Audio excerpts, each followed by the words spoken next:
So you've been checking out Bioinspired Strategic Design, huh?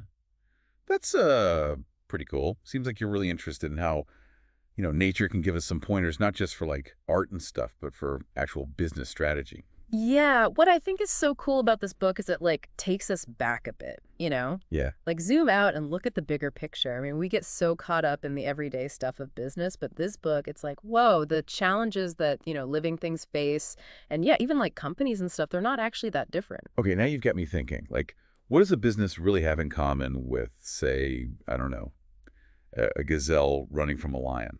Well, just like that gazelle trying to outrun that predator, businesses are always facing things that threaten their survival. It could be like limited resources, or maybe the market crashes, or even something like a global pandemic. Talk about a curveball, right? Oh, yeah, definitely keeps things interesting. But it's not always the biggest or strongest that make it through those curveballs, right? Exactly. And that is like a huge point the book makes. It's not about being the biggest or the strongest, it's about being able to adapt. And that's where the book's ERP model comes in. It stands for efficiency, resilience, and prominence. ERP. It's like nature's cheat sheet, not just to survive, but to really thrive. Hmm. But what do those actually mean in business, though? So think of it like this. Efficiency is basically how well you use your resources, kind of like a squirrel carefully storing nuts for the winter. Resilience is all about bouncing back from those unexpected hits. And prominence, well, that's about standing out, like, a peacock showing off its awesome tail feathers. Okay, so it's not enough to just be efficient then. Businesses need to be able to roll with the punches and make sure they're not getting lost in the shuffle. Exactly. And one real life example that comes to mind is what happened to those supply chains during COVID. Those companies that were all about efficiency with those just in time inventory systems, they found out the hard way what happens when everything just stops. Ouch. Yeah. That's gotta hurt. It's like they built their house on sand and then were shocked when the earthquake hit. So Right. they were efficient, sure, but definitely not resilient. Right. What does the book say about finding that sweet spot, that balance? Well, that's where it gets really interesting.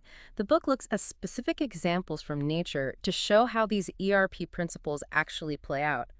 You might be surprised to learn we can actually take a page from something as, well, unusual as a squid. Hold on, now you have to tell me more. What in the world can a squid teach us about business? I have to know. All right, you got to tell me more about this whole squid thing. How do they fit into the business world? So squids, right, they're like the masters of disguise in the ocean. They can change how they look, and not just to blend in. I mean, they use it to, attract a mate or hide from something that wants to eat them or even to chat with each other. So it's like they're always tweaking their image depending on who they're talking to. Exactly. And when you think about it, businesses kind of have to do the same thing. You talk to an investor differently than you would a customer, right? And your employees, well, that's a whole other thing. It's about knowing your audience and then shifting your approach to get where you need to be. Oh, I never thought about branding like camouflage before. But it makes a lot of sense when you put it that way. And if we're talking about adapting to tough situations, the book also gets into, you know, military stuff. Like, think about fighter jets and warships. They're built to survive in some pretty crazy conditions, Yeah, really. the stakes are a bit higher than a PowerPoint presentation when you're talking about that kind of hardware. Totally. And that's why this whole ERP model is so valuable in those situations. Like, it helps you figure out the trade-offs you have to make with every decision.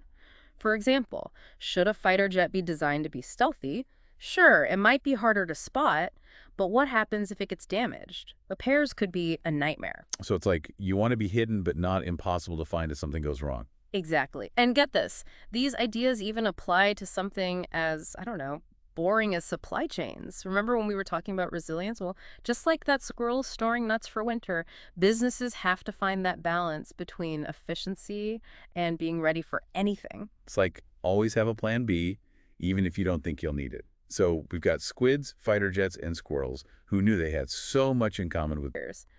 These examples, they might seem random, but the big ideas behind them, they're surprisingly relevant to what businesses deal with every single day. Okay, so we've talked about why bioinspiration is important, but how do we actually use it? Does the book have any practical tips? It totally does. It talks about these natural design heuristics. Basically, think of them as like design hacks that we can steal from nature.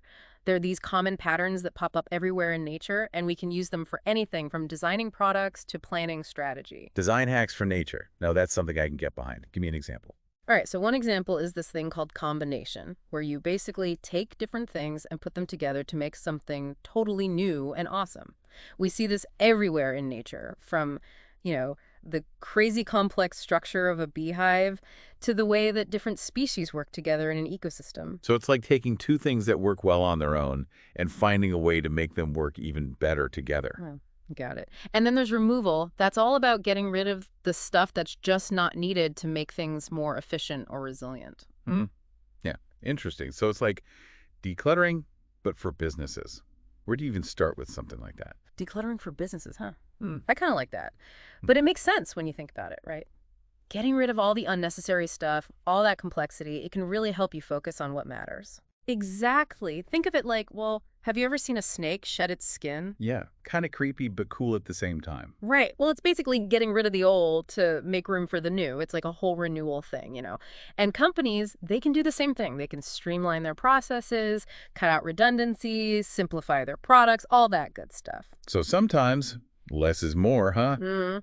Instead of cramming in more features, sometimes you just got to say, you know what? This is enough. What other cool tricks does the book talk about? Oh, there's this really fascinating one called separation. It's basically like imagine you're dividing a system into all these specialized parts so it can work even better, like the human body, right? You've got your heart, your lungs, your brain, all doing their own thing.